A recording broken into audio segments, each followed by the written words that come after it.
That's wild.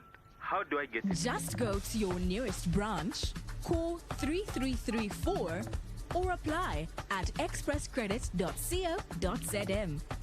Express Credit. Money when you need it. Borrow responsibly. Terms and conditions apply. The Business Snapshot on 88.5 Sun FM.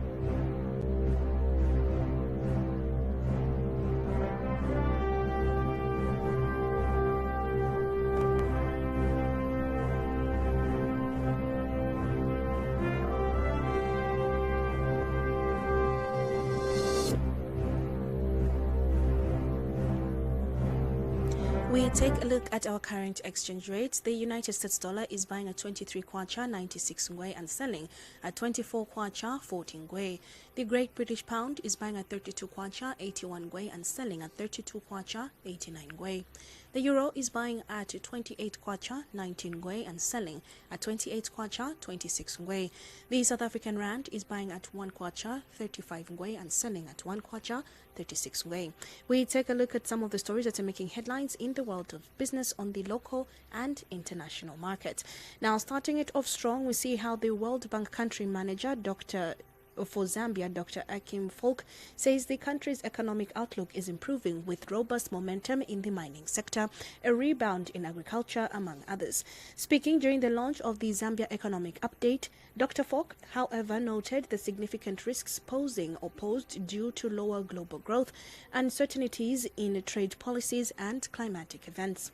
Zambia's economy has shown resilience last year, expanding by 4% despite the historic drought and associated load shedding, largely due to mining and services in their growth. Looking ahead, the outlook is improving with robust momentum in the mining sector, a robust in agriculture, and improvements in tourism. However, the economic update notes that significant risks persist due to lower global and their funding. In more stories that we are looking at today, we're looking for an equity partner in OZ for Zamplam.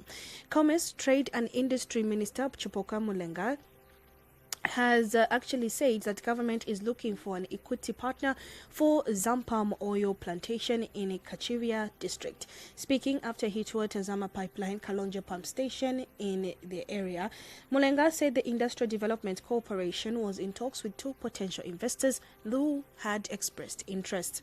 We can also talk about the Kachiria where there is or where Zampam is. It has been Zampam, but what is happening, which is nothing.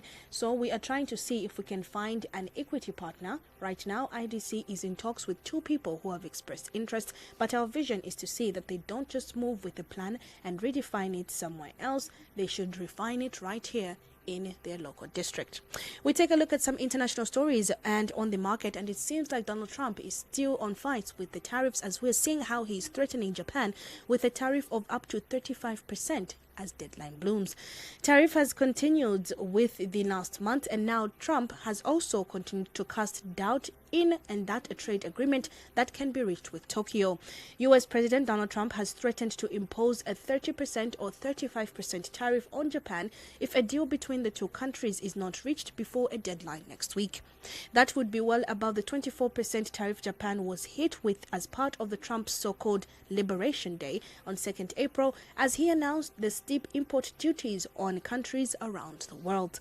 The tariffs on most U.S. trading partners, including Japan, were later lowered to 10% for 90 days to give them time to negotiate deals with Washington. The pause was due to an expiry date on the 9th of July, and Trump said he has no planning to extend the deadline.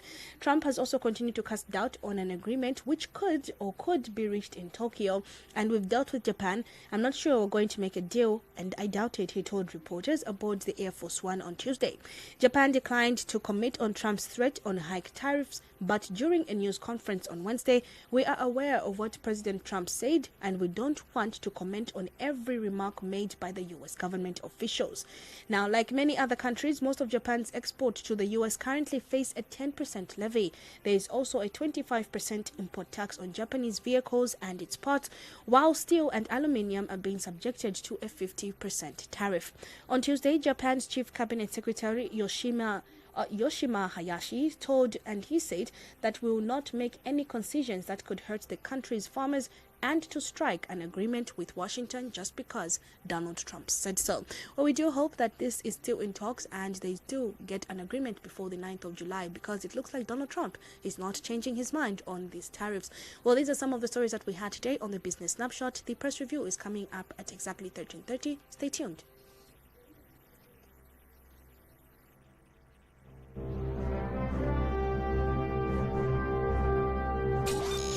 The Business Snapshot on 88.5 Sun FM.